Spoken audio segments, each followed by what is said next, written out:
The American Society of Clinical Oncology annual meeting just wrapped up.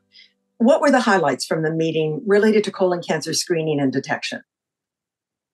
Yeah, I think, this was some evidence that came out prior to the meeting, but there was quite a bit of buzz about it at ASCO itself. So there's a number of new screening modalities that have, obtained FDA approvals or have had, major data releases for, which have looked extremely promising. So the first one that comes to mind is the ColoSense test. So this is a RNA-based stool test. So it is a stool test similar to Cologuard, but it's a slightly different technology where it's using RNA instead of DNA like Cologuard did. And similar to many of the other tools, it's showing excellent performance in terms of how sensitive it is to detecting colon cancer. So they showed in a prior publication they could detect almost 95% of colorectal cancers.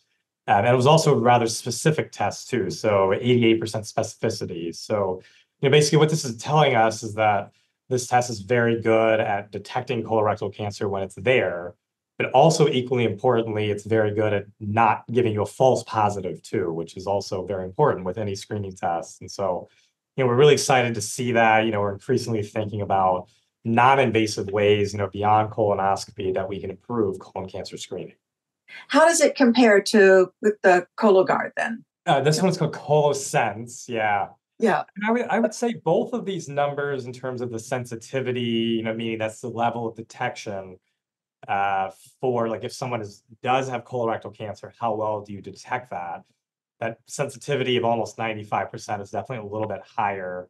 And the specificity is also, I would say, a little bit higher too. So I do think that this test would likely give you both, detect more colorectal cancers than Cologuard would, and it would also give you fewer false positives at the same time.